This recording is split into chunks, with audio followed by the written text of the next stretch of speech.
The words hit me like a physical blow, slicing through the dead of night.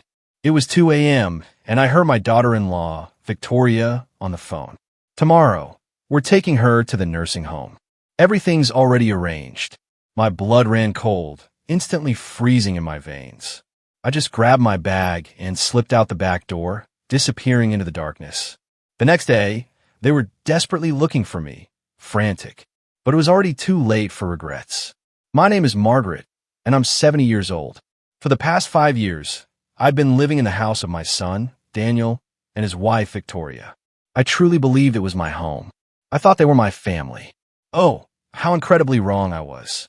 It all started after I was widowed. Daniel showed up at my door, tears streaming down his face. He told me he couldn't bear to leave me alone, that he was my only family, that he needed me close. His words, so full of what I thought was genuine love, moved me to my core. So I sold my condo and moved in with them. At first, everything felt perfect. Daniel treated me with affection. Victoria would smile warmly when she saw me, and I felt useful, helping with the housework, cooking, caring for them. But slowly, almost imperceptibly, those smiles began to fade. The sweet words morphed into sharp remarks. The comforting hugs became empty gestures, and I, like a naive fool, kept telling myself it was just a rough patch, that things would get better. Victoria was the first to show her true colors.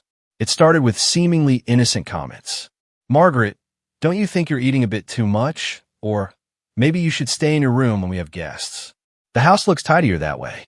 Daniel never once contradicted her. In fact, it wasn't long before he started backing her up. "Mom, Victoria's right. It's better if you get more rest." Rest.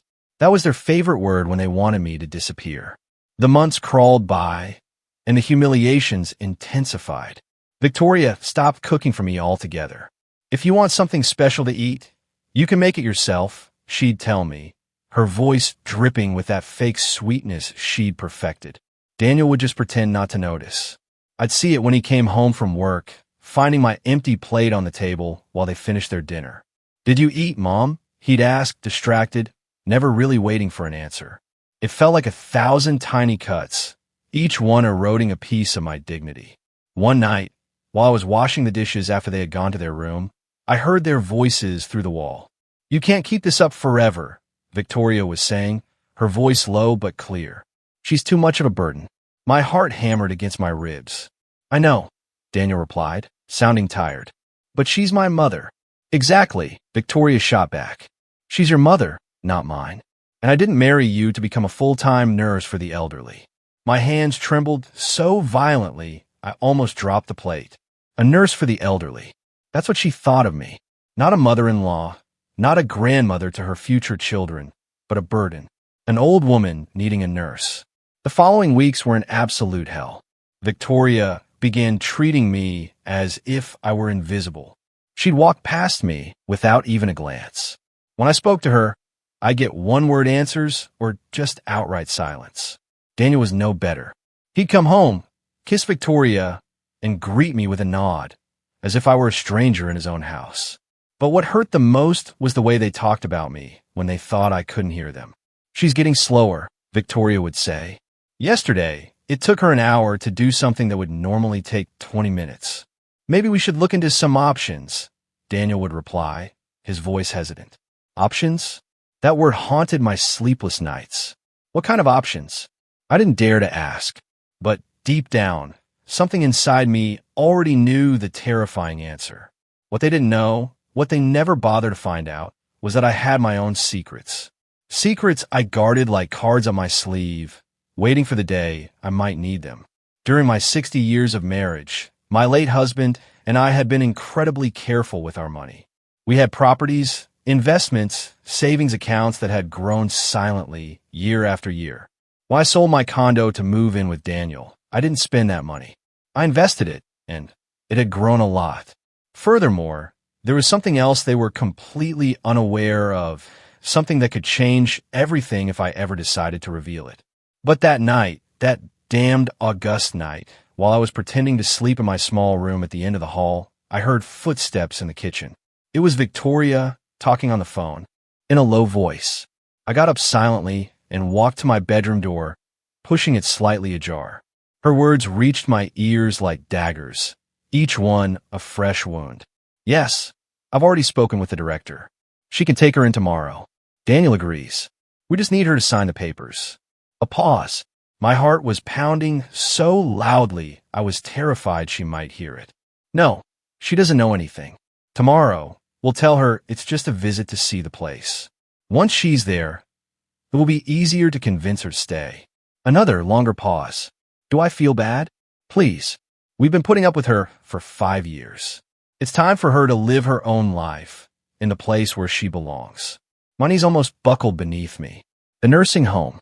They were going to take me to a nursing home without consulting me, without giving me a choice, as if I were a piece of old furniture they wanted to get rid of. In that moment, I knew I had to act. I couldn't just stay there, waiting for morning to come and for them to drag me away like an animal to the slaughterhouse. Very slowly, I returned to my room and grabbed my purse. Inside were my most important documents, some cash, and my phone. It was all I needed for now.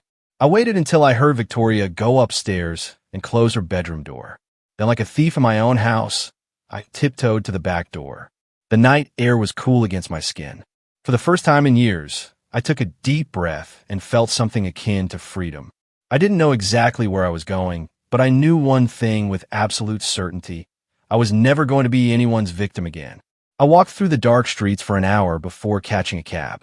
I gave the driver the address of the most elegant hotel in the city. If they were going to treat me like a homeless person, it was time to remind them who I really was. The receptionist looked at me strangely when I arrived at 3 in the morning with only a purse, but my credit card spoke for itself. The presidential suite for 2 nights to start, I said, my voice firmer than I felt. I sat on that king-size bed in that luxurious room, a room that cost more per night than Daniel earned in a week. And for the first time in years, I had truly smiled. At 6 o'clock in the morning, my phone started ringing. Daniel. I let it ring. He called again and again and again. Then the text started coming. Mom, where are you? We're worried. Please answer. Worried? What a convenient word. By 8 o'clock, Victoria had also started calling. Her voice on the voicemail sounded hysterical. Margaret, please come back. We don't know what happened. Daniel is desperate. Desperate?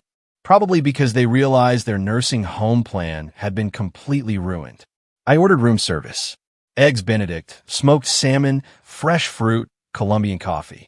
As I ate on the terrace of my suite, overlooking the city, I imagined Daniel and Victoria running around the house, searching for me in every corner, calling hospitals, maybe even the police. Let them worry. Let them feel even a fraction of the anguish I had felt for years. After breakfast, I made some important calls. The first was to my bank. I want to know exactly how much money I had available. The figure surprised even me. The investments had performed better than I had expected. The second call was more delicate. I dialed the number of Benjamin Carter, the best family law attorney in the city. I knew him because he had handled my husband's will years ago. Mrs. Margaret? His voice sounded surprised. How are you? I need to see you urgently, Benjamin. I have a complicated family situation. Of course. Can you come in this afternoon? I'll be there. The third call was the most important of all. I dialed a number I had saved for more than 5 years, ever since I moved in with Daniel. It was Lauren, my old friend and real estate agent. Margaret, what a surprise to hear from you. How are you, dear? Lauren, I need you to do a very special favor for me. Do you remember that property downtown you saw years ago? The one you said would be perfect for me if I ever decided to be independent again. By the way, if you're still with me, make sure to hit subscribe. More unbelievable stories are coming. While we talked, my phone kept vibrating with missed calls. Daniel had called 14 times. Victoria 8. They had even managed to find my late husband's number, which I still kept as an emergency contact, and had called there. How desperate they must have been to not be able to control someone when you're used to manipulating them. At 2 o'clock in the afternoon, I went down to the hotel lobby dressed in my best pearl gray suit and my most elegant leather shoes. I had made an appointment at the hotel's beauty salon. Manicure, pedicure, cut, and style. If I was going to start a war, I would do it. Looking impeccable. The stylist, a young woman named Katie, looked at me curiously. Special occasion, ma'am. You could say that, I replied. It's the first day of the rest of my life. While Katie worked on my hair, I reflected on the last 5 years. How had I allowed them to treat me like that? When had I stopped valuing myself? The answer was painful but clear. From the moment, I thought being a burden was better than being alone. But I wasn't alone anymore. I had money. I had resources. And most importantly, I had the truth on my side. At 4 o'clock in the afternoon, I arrived at Benjamin's office. It was on the 25th floor of a skyscraper in the financial district. The windows overlooked the entire city, and from there, I could see the neighborhood where Daniel lived. "Margaret, you look splendid," Benjamin said as he poured me a coffee. "But something tells me this isn't a social visit." I told him everything. The conversation I had overheard, the nursing home plan, my nighttime escape. Benjamin took notes while I spoke, his expression growing more serious with each detail. "This is very serious, Margaret.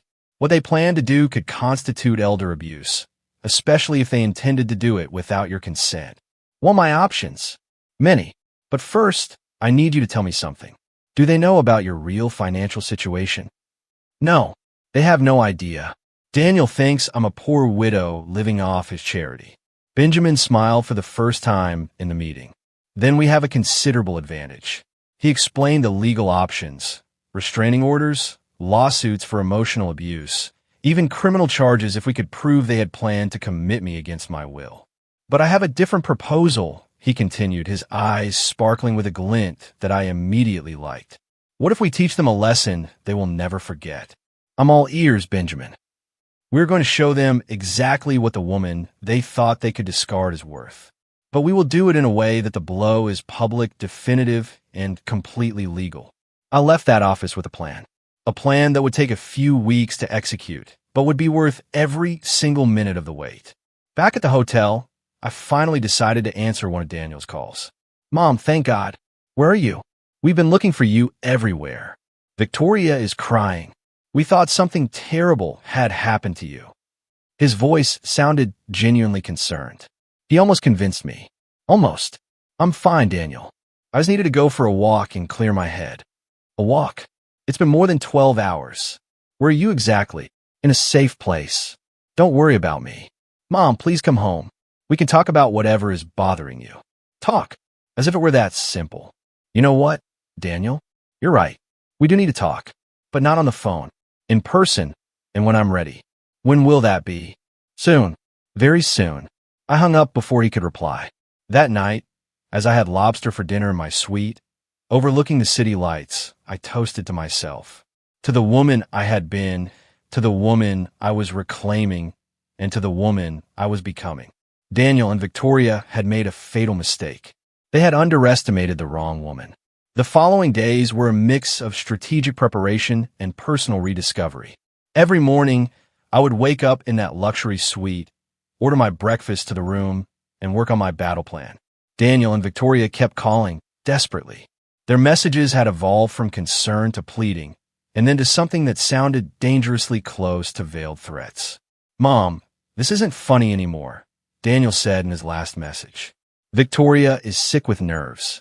You need to come back right now, or we will have to take more drastic measures." More drastic measures. Like taking me to the nursing home by force. How predictable they were. But there was something they didn't know. Something I had discovered during my conversations with Benjamin. It turns out that the house where they had lived all these years, the house Daniel considered his, actually had a more complicated history. When my husband died, he left that property in a trust under my name. Daniel could live there as long as I was alive and consented. But technically, legally, the house was mine. He never bothered to read the full will documents. Why would he? After all, I was just his poor widowed mother who depended on his generosity. On the 4th day of my disappearance, I decided it was time to begin the next phase. Lauren had found the perfect apartment. A penthouse in the most exclusive neighborhood in the city, fully furnished with 24-hour concierge service. "Margaret, this place is a dream," she told me as we toured the apartment. 2 bedrooms, 3 bathrooms, a terrace with a hot tub, and the most spectacular view in the entire city. "When can I move in?" "Whenever you want. The owner is desperate to rent it to someone reliable." I signed a lease that same afternoon. 2 years, paid in advance in cash. After leaving the real estate office, I took a taxi to the most elegant shopping mall in the city. It was time to renew my wardrobe. For years, I had dressed like the poor widow they thought I was. Worn-out clothes, dull colors, comfortable but unstylish shoes. Today, that ended. At the most exclusive boutique, a saleswoman named Katie attended to me with that mix of professional courtesy and slight disdain reserved for customers who didn't look like they could afford the merchandise. "How can I help you, ma'am?" "I need a completely new wardrobe," I stated. "Business suits, cocktail dresses, shoes, accessories, everything." Her expression changed slightly when I pulled out my black card. 2 hours later, I walked out of there with 8 bags full of clothes that cost more than Daniel earned in 3 months. Dresses in shades of emerald, cherry red, gold, deep violet. I would never wear sad colors again. That night, as I was unpacking my new acquisitions, my phone rang. It was a number I didn't recognize. "Hello, Mrs. Margaret. This is Inspector Marcus Riley from the city police. Your son, Daniel, filed a missing person report. Could you confirm that you are okay?" Interesting. They had escalated the drama to involve the police. "Inspector, I am perfectly fine. I am in full command of my mental faculties, and I decided to take a vacation. There is no disappearance to investigate. Could you tell me where you are exactly? Your son is very worried. I am in the city, in a safe place. Inspector, I want it on the record that I left that house of my own free will, that I do not wish to be contacted until I am ready." "Understood, ma'am. Is there anything else you need?" "Yes.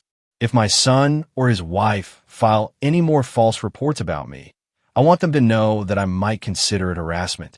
The silence on the other end of the line was eloquent. The next day, I moved into the penthouse. The movers arrived at the hotel at 8 o'clock in the morning to transport my few belongings.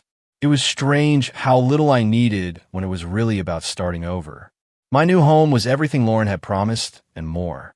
From the terrace, I could see the entire city spread out at my feet. I poured myself a glass of red wine and toasted to my new independence. But the real satisfaction came that afternoon when I finally decided to answer one of Daniel's calls. "Mom, thank God. The police told us you're okay, but we need to see you." "Where are you exactly?" "I'm in my new home, Daniel." "Your new home? What are you talking about?" "I moved. I got my own apartment." A long silence. "With what money?" "Mom, you don't have the resources to live alone. You need to come home before you do something you'll regret." "My home." Interesting that you use that word. "What do you mean?" "Nothing, son. Just that it's funny how sometimes words reveal more than we intend." "Mom, you're talking strangely." Victoria says, "Maybe you need medical help. We could take you to a doctor for a checkup." There it was. The real Victoria surfacing. Victoria says that. How thoughtful of her to be concerned about my mental health. She just wants what's best for you. We all want what's best for you. Like taking me to a nursing home. The silence that followed was deafening. "What are you talking about?" "I think you know exactly what I'm talking about, Daniel." "Mom, we never what? Never planned to commit me without my consent? Never discussed how convenient it would be to get rid of the burden I represent. I don't know where you heard that, but I heard it from your wife's lips, Daniel." At 2 o'clock in the morning, on the phone, arranging my fate as if I were a piece of old furniture to be discarded. Another long, tense silence. "Mom, if you overheard something, it was out of context." "Out of context? We're taking her to the nursing home tomorrow. It's all arranged. What context could possibly make those words mean something different?" We were just exploring options. Without consulting me, you thought it would be for the best. You thought it would be more convenient for you. It's not like that. Then explain it to me, Daniel. Explain how planning to commit your mother without her knowledge is an act of love. He couldn't, because there was no explanation that could justify the unjustifiable. "I want to see you," he finally said. "We need to talk in person." "I agree, but it will be when I decide, where I decide, and on my terms." "When?" "Soon, son. Very soon. And when we do see each other, you're going to discover a few things about your poor widowed mother that are going to surprise you very much." I hung up before he could respond. That night, as I had dinner on my terrace under the stars, I called Benjamin. "How is our project coming along?" Better than expected, Margaret. I have some very interesting information about Daniel and Victoria's finances. Apparently, they've been living beyond their means for years. How far beyond? Credit card debt, personal loans, a late mortgage. They've been using your presence in the house to justify expenses they can't afford. Interesting. There's more. Apparently, Victoria has been telling her friends that you have senile dementia and that's why you need special care. She's been building a narrative to justify the nursing home. My blood boiled. Do you have proof of that? I'm gathering it, Margaret. When we're done with this, they're going to regret ever messing with you. I hung up with a smile on my lips. Daniel and Victoria had no idea what was coming for them. A week after moving into the penthouse, I had established my new routine. Breakfast on the terrace, a workout in the building's gym, afternoons working with Benjamin on our master plan. For the first time in years, I felt alive, powerful, in control of my destiny.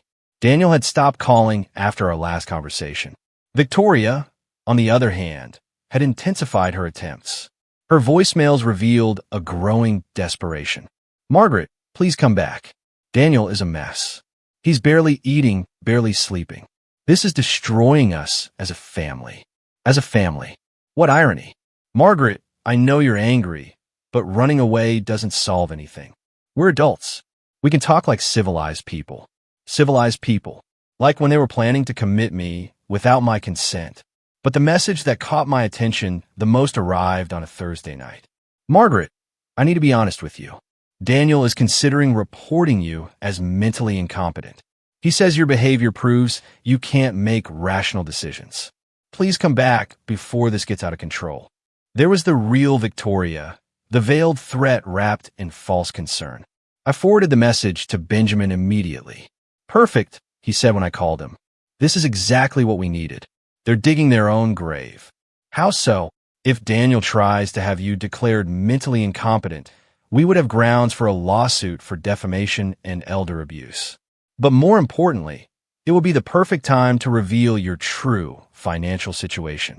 Do you have everything ready for phase 2? Everything is prepared. Are you sure you want to do this in public? Absolutely. I want it to be as humiliating for them as it was for me to hear their plans that night. The plan was simple, yet devastating. Lauren had organized a luxury property exhibition at the most exclusive hotel in the city.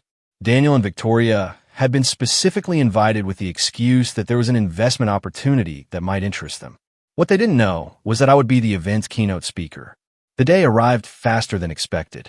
I dressed in my new emerald-colored suit, high heels, and jewelry I had bought especially for the occasion. In the mirror, I saw a woman I didn't recognize. Elegant, powerful, intimidating. I arrived at the hotel an hour before the guests. The ballroom was perfectly prepared. Tables with property information, canapes, champagne, and a giant screen where the presentations would be projected. Lauren was checking the final details when Benjamin arrived with a portfolio full of documents. Ready for the show? He asked me. More than ready. At 7 o'clock, the guests began to arrive. Business people, investors, wealthy individuals who were genuinely interested in the properties. And then at 7:30, I saw them walk in. Daniel was wearing his only good suit, the one he wore for weddings and funerals. Victoria had tried to look elegant in a red dress she had probably bought on sale. They looked completely out of place among the city's financial elite. I watched them from the other side of the ballroom as they looked for whoever had invited them. Their faces showed a mix of nervousness and excitement. They probably thought someone had recognized their investment potential. Lauren went up to the small stage to give the welcome speech. Ladies and gentlemen, welcome to our exclusive exhibition of premium properties. Tonight, we have the honor of presenting a carefully chosen selection of the best real estate investments in the city.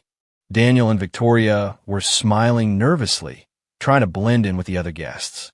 But before we begin with the properties, Lauren continued, I want to introduce you to an extraordinary woman, a visionary investor who has recently decided to significantly expand her real estate portfolio. Please, let's welcome Mrs. Margaret Vance. The audience's applause accompanied me as I walked onto the stage. From my elevated position, I could perfectly see Daniel and Victoria's faces. First, confusion. What was their poor widowed mother doing at a luxury investment event? Then recognition. It was really me, but transformed, elegant, speaking with confidence in front of an elite audience. Finally, horror, as they began to understand the implications of what they were seeing. Good evening. I began, my voice clear and firm. Over the last 5 years, I have learned a lot about the true value of things. Above all, I have learned that sometimes the people closest to us can be the ones who know us the least. I looked directly at where Daniel and Victoria were standing. Their faces had lost all color. I have decided to share my story with you because I believe it perfectly illustrates why it is so important to maintain our financial independence, regardless of our age. The audience listened attentively. Some had already noticed where I was directing my gaze. 5 years ago, I decided to move in with my son and his wife. I sold my property and thought it would be wonderful to live as a family. What I did not expect was to discover that my presence had become a burden to them. A murmur went through the ballroom. This was not the typical investment presentation they were expecting. 2 weeks ago, I happened to overhear a phone conversation. My daughter-in-law was arranging for me to be committed to a nursing home without my knowledge or consent. We're taking her to the nursing home tomorrow. It's all arranged. Those were her exact words. The murmur intensified. Some guests began to look around, trying to identify the protagonists of the story. Daniel tried to move toward the exit, but Victoria stopped him. She probably thought that running away would confirm their guilt. That night, I made a decision. Instead of becoming a victim of their plan, I decided to remind them of something they had completely forgotten. I paused dramatically. That the woman they planned to discard as a nuisance had her own resources. Considerable resources. Benjamin appeared beside the stage with a portfolio of documents. Tonight, I have purchased 3 properties from this exhibition. I continued. A penthouse in the financial district, a country house in the mountains, and a commercial building downtown. Total investment, $2 million in cash. The silence in the ballroom was absolute. Daniel looked as if he was about to faint. Victoria's mouth was wide open. I want this to serve as a lesson for everyone present, I continued. Never underestimate older people.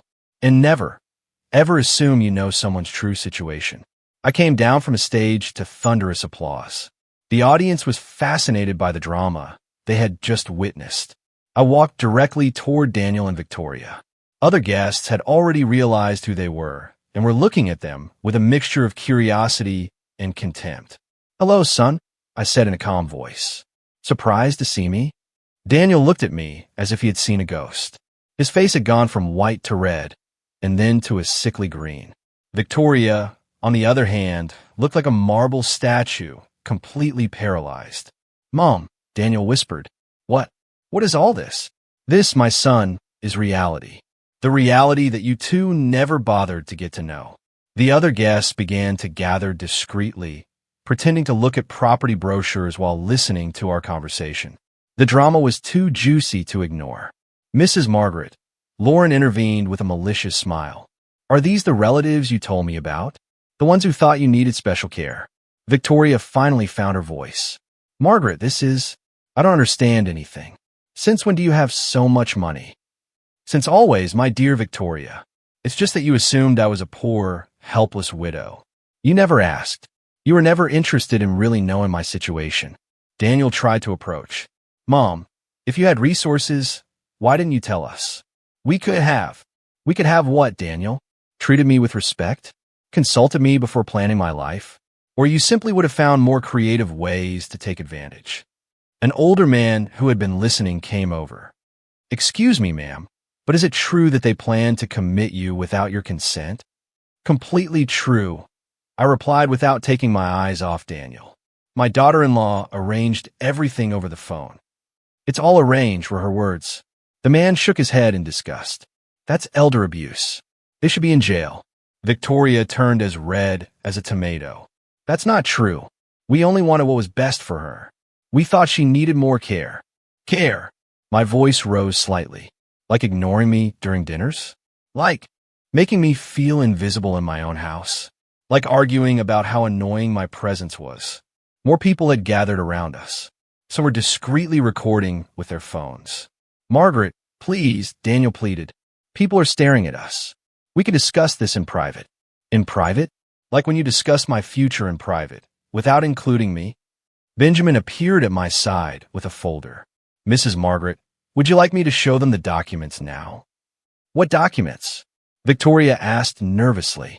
The documents that prove that the house you've been living in for these 5 years is legally mine, I replied calmly. The silence that followed was deafening. Daniel looked as if he had been slapped. What are you saying? I'm saying that when your father died, he left that property in a trust under my name. You can live there as long as I'm alive and I consent. But technically, legally, the house is mine. Victoria staggered. That can't be true. Benjamin opened the folder and showed the documents. These are the trust papers, duly registered and notarized. Mrs. Margaret is the legal owner of the property. Daniel took the documents with trembling hands. But I thought, Dad told me the house would be mine. Your father told you that you could live there and take care of me. That's not the same as being the owner. An elegant woman who had been listening came closer. Allow me to introduce myself. I'm Julia Vance from the city's financial newspaper. Would you be willing to give an interview about your story? Of course, I replied. I think it's important for people to know what can happen to senior citizens when family makes the wrong assumptions. Daniel grabbed my arm. Mom, please don't make this public. We can sort this out among ourselves. I gently freed myself from his grip. Like when you sorted out my future among yourselves, without consulting me, without including me, treating me like an object to be disposed of. It wasn't like that. Victoria shouted, completely losing her composure. We took care of you for 5 years. We gave you a roof over your head, food, everything you needed. You gave me, my voice turned icy. You gave me a roof over my head in my own house. The murmur of indignation from those present was audible. Several were clearly on the side of the elegant older woman who had been betrayed by her own family. Mrs. Margaret, the journalist said, "What are your plans now?" "Very simple," I replied with a smile. "I'm going to live my life on my own terms in my own home with my own money. And I'm going to make sure my story serves as a warning to other seniors who may be in similar situations." Daniel looked completely defeated. "And what about us? Where are we going to live?" "That," I said as I walked towards the exit, "is an excellent question, one you should have asked yourselves before you planned on sending me to a nursing home." The following days were a whirlwind of media activity. The story of the betrayed millionaire grandmother had gone viral on social media. The videos from the event had been shared thousands of times, and my phone wouldn't stop ringing with interview requests. But the most satisfying part was watching Daniel and Victoria try to manage their public image. Victoria had created an Instagram account where she tried to tell her side of the story. "People don't understand," she said in her tearful videos. "We love Margaret like family. We only wanted what was best for her. Modern nursing homes are beautiful places where seniors can socialize and receive professional care." Her followers didn't believe a word of it. The comments were ruthless. "Without consulting her? At 2 in the morning? That's not love, it's abuse. And why didn't you know she had money? Weren't you interested in actually getting to know the woman you lived with? My grandmother always says, the family that betrays you once will betray you always." Daniel had opted for a different strategy. He had started calling me directly, leaving increasingly desperate messages. "Mom, this is getting out of control. Victoria is getting threats online. People recognize us on the street and insult us. Please say something publicly to calm things down." Calm things down. After 5 years of humiliation, they wanted me to defend them publicly. The message that struck me the most arrived a week after the event. "Mom, we lost our jobs." Victoria was fired because the story reached her office. I was asked to resign because my family situation was affecting the company's image. "We don't have money to pay rent. If we have to move, please help us." Help them. Funny how their tone changed when they needed something. That afternoon, I had the most important interview scheduled so far. The most watched morning television show in the country. Julia had arranged for it to be live from my penthouse to showcase my new life. I prepared carefully. A violet dress, elegant jewelry, perfect makeup. When the camera crew arrived, my apartment looked like something out of a decorating magazine. "We're live in 3, 2, 1. Good morning. I'm Julia Vance, and I'm here with Margaret Vance, the woman whose story has moved the entire country. Margaret, tell us, how do you feel after everything that has happened? Julia, I feel free. For the first time in 5 years. Free to live without apologizing for existing. Free to make my own decisions. Free to be treated with the respect I deserve. Your daughter-in-law, Victoria, has been giving interviews saying that you only wanted to protect her, that the nursing home was for your well-being.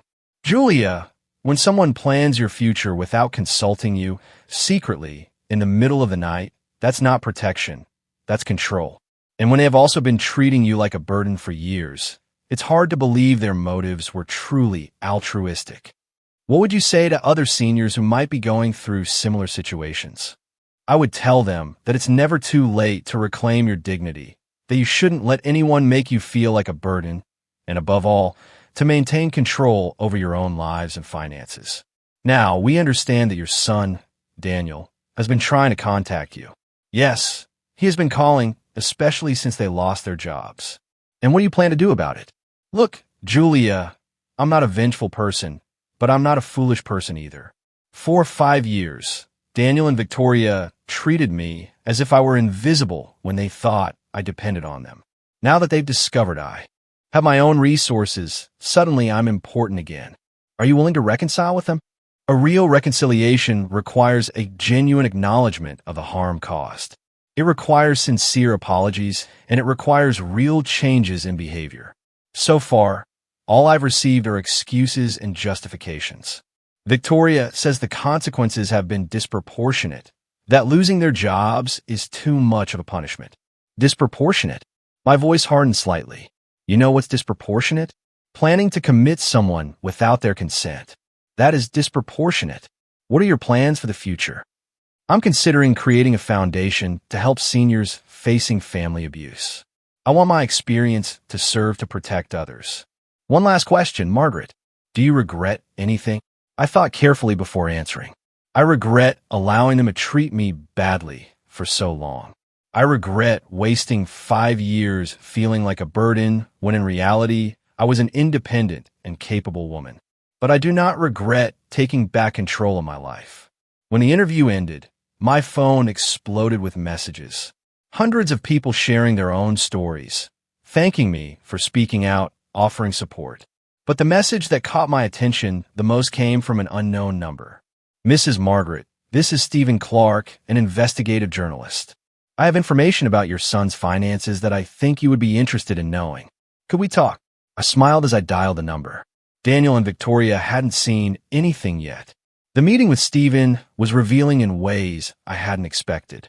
He arrived at my penthouse with a folder full of documents and a serious expression that immediately put me on alert. Mrs. Margaret, after your television interview, I decided to investigate your family situation more deeply. What I found is disturbing. He sat across from me in the living room and opened the folder on the glass table. For the last 5 years, Daniel and Victoria have been using your presence in the house to obtain credits and loans they couldn't have gotten otherwise. What do you mean exactly? They submitted documents declaring you as a financially dependent person with mental health issues. This allowed them to access government assistance programs, tax deductions for elder care, and preferential loans. My blood began to run cold again. They financially benefited from pretending I had mental problems. Exactly. Here are the tax returns for the last 3 years. They received deductions for medical expenses that never existed, subsidies for elder care they never really provided, and several loans they justified by saying they needed the money for your care expenses. I reviewed the documents in disbelief. There were fake medical bills, receipts for medications I had never taken, even reports from a psychiatrist who was supposedly treating me for senile dementia. How did you get all this? I have contacts in various institutions. When a story like yours becomes public, sometimes people who were previously silent decide to speak up. Stephen pulled out more papers. But there's something more serious. Victoria has been running a blog for 2 years where she documents her heroic struggle caring for her mother-in-law with dementia. He showed me printouts of the blog. The title was Living with Margaret, a devoted daughter-in-law's diary. I read some entries with growing horror. Today, Margaret had another episode. She couldn't remember where she put her medicine and blamed me for hiding it. It's so hard to stay patient when the illness makes her so aggressive. Daniel is exhausted. Working all day and then coming home to deal with his mother's mood swings is wearing him down. But we carry on out of love. The doctors say Margaret's condition is only going to get worse. We're considering professional care options. It's heartbreaking, but perhaps it's for the best for everyone. Is all of this made up? I asked, though I already knew the answer. Completely fabricated. But here's the interesting part. The blog has generated income. It has sponsors, affiliate links, even a donation account to help with Margaret's medical expenses. How much money have they made from this? Approximately $15,000 over the last 2 years. I was speechless. They hadn't just planned to get rid of me. They had been profiting from lies about my mental health for years. There's more, Stephen continued. Victoria also created a profile on a crowdfunding platform 6 months ago. They were raising money to renovate the house and make it safer for a person with dementia. How much did they raise? $8,000 so far. It was too much. I got up from my seat and walked to the window. The city view that usually calmed me now felt blurred by rage. What can I do legally with this information? A lot. Fraud, swindling, misappropriation, defamation. We could build a solid case that could result in criminal charges. My phone rang at that moment. It was Daniel, probably calling for the 15th time that week. This time, I decided to answer. Yes, Mom. Thank God you answered. We need to talk urgently. I'm busy, Daniel. Mom, please. Victoria is having panic attacks. The harassers online are posting our address. Last night, someone threw eggs at the house. What a shame. Mom, we are your family. You can't be okay with this happening to us. My family? The family that diagnosed me with senile dementia without my knowledge to obtain financial benefits. A long silence. What are you talking about? I'm talking about Victoria's blog. I'm talking about the false tax returns. I'm talking about the loans you got by lying about my mental condition. Mom, I don't know anything about that. You don't know anything about the blog Living with Margaret, where your wife documents my supposed dementia episodes? You don't know anything about the donations you've been receiving for my medical care? You don't know anything about the fake medical bills you submitted to get tax deductions? This time, the silence was deafening. Daniel, I have investigative journalists sitting right here with documents that prove everything I've just said. Do you want to keep lying? Mom, if there was anything irregular, it was Victoria's idea. I didn't know the details. You didn't know the details of stealing money, using my name. You didn't know the details of inventing a mental illness I don't have. Victoria said it was legal. She said that since you lived with us, we were entitled to those benefits. And the blog? Was it also legal to lie publicly about my mental health to make money? Mom, I didn't read the blog. Victoria handled those things. Daniel, do you know what the difference is between you and me? What?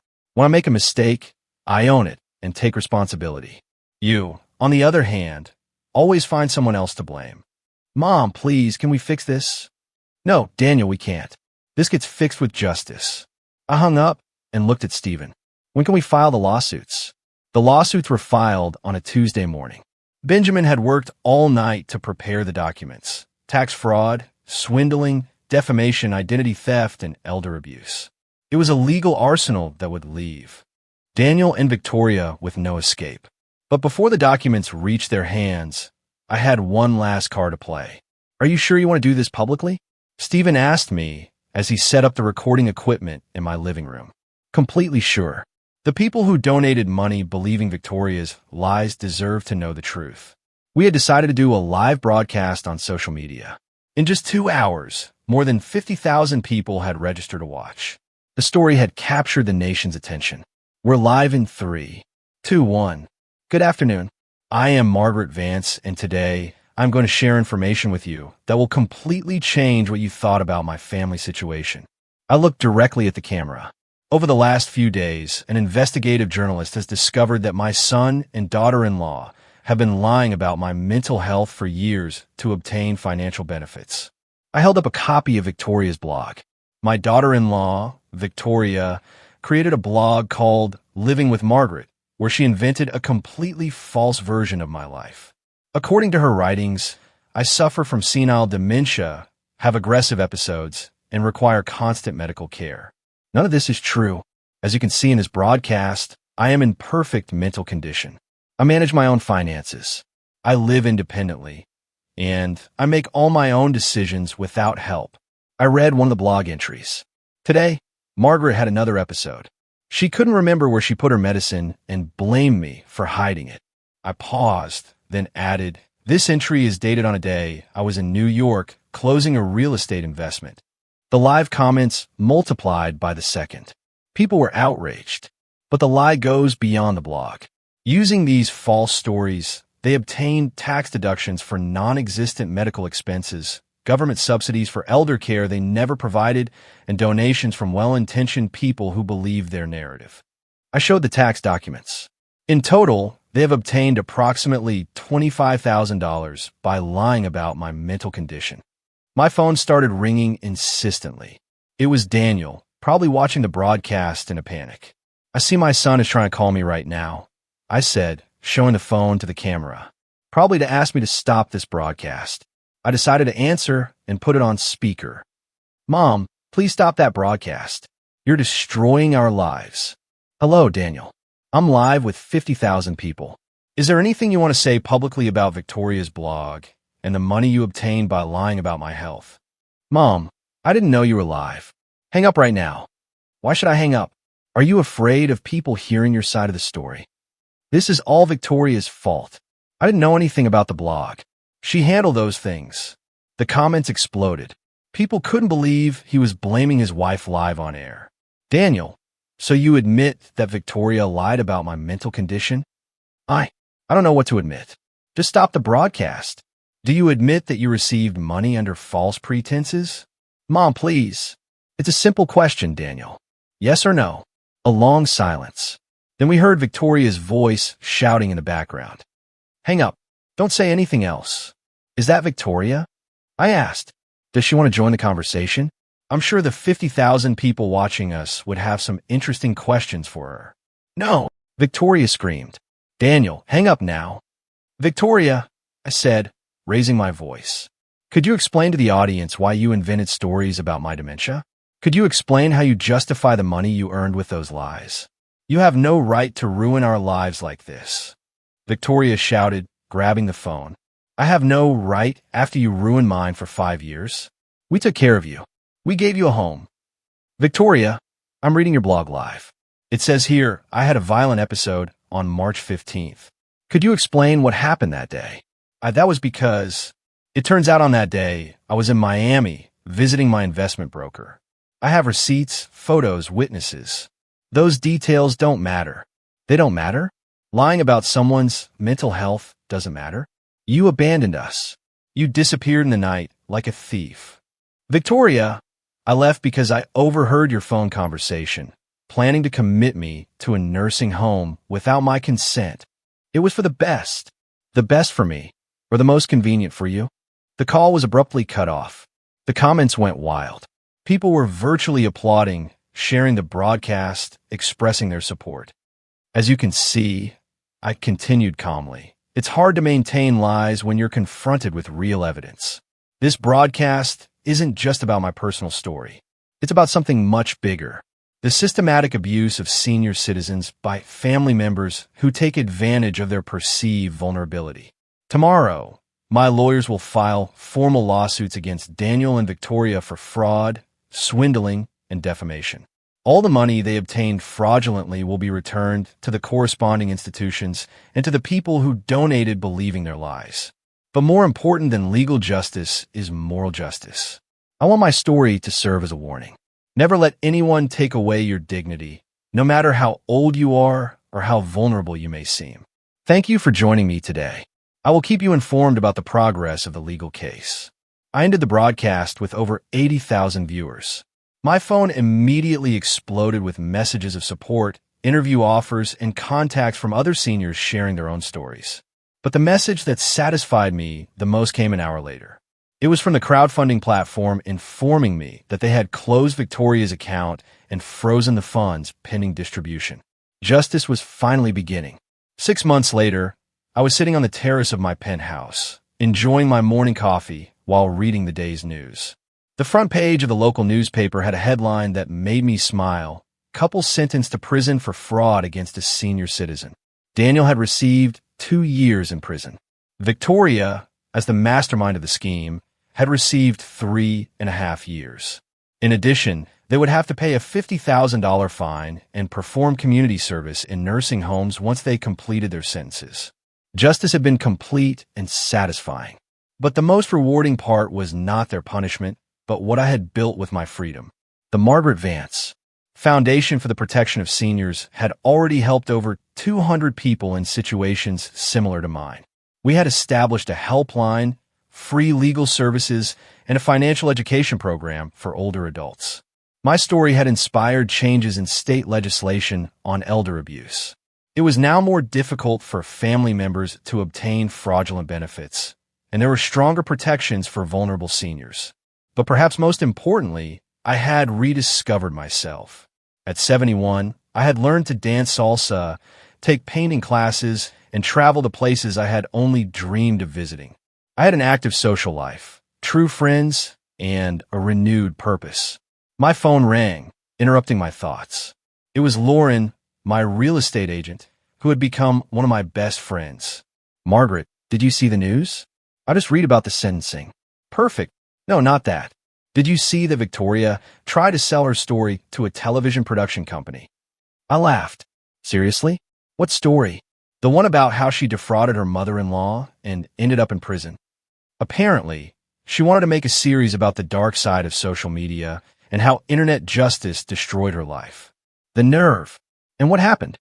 The production company rejected the proposal after investigating the facts.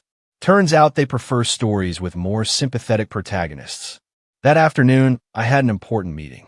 I had decided to write a book about my experience, and my editor was coming to discuss the final details of the contract. "Margaret," she said as we reviewed the manuscript, "your story is powerful because it's real. There's no fictional revenge or magical justice. It's simply a woman who decided not to be a victim." That was exactly the message I wanted to convey. "Have you thought about making any contact with Daniel now that he's in prison?" "I've thought about it, I admit it, but I've decided I have nothing to say to him until he shows real change. Empty apologies don't rebuild broken trust. And if he wanted to make amends when he gets out, he would have to start by fully acknowledging what he did, without excuses, without blaming Victoria. He would have to show that he understands the harm he caused, and he would have to accept that the relationship would never be the same." That evening, as I prepared dinner in my gourmet kitchen, I reflected on the journey I had taken. The woman who had escaped through the back door that morning had been a frightened victim. The woman cooking now was an empowered survivor. My story had proven something that many people forget. It is never too late to reclaim your life. I had learned that kindness does not mean being a doormat, that family love does not justify abuse, that age is not synonymous with vulnerability, and that sometimes the best revenge is simply to live well. My phone showed a message from a 68-year-old woman in Mexico who had seen my interview. "Mrs. Margaret, your story gave me the courage to confront my family. After 2 years of humiliation, I finally stood up for myself. Thank you for showing me that I deserve respect." Messages like that arrived daily. Each one reminded me why it had been worth making my story public. As I had dinner on my terrace, watching the city lights stretch to the horizon, I silently toasted to all the women who had found their voice after years of silence. Daniel and Victoria had thought they were discarding me like trash. Instead, they had freed me to become the best version of myself. On my desk was a photo of my late husband. I spoke to him as I did every night. "My love, I know you would be proud. I didn't let them turn me into a victim. I defended my dignity and helped others defend theirs." That night, before sleeping, I wrote in my journal, "I don't regret adopting Daniel when he was a child. I only regret not understanding sooner that kindness should never be practiced at the cost of self-destruction." The next morning, I would have a new interview, another opportunity to tell my story, another chance to help someone who felt invisible in their own life. Because in the end, I had discovered that my true purpose was not to be the perfect mother or the accommodating mother-in-law. My purpose was to simply be Margaret, a whole, independent, and free woman. What would you have done in my place?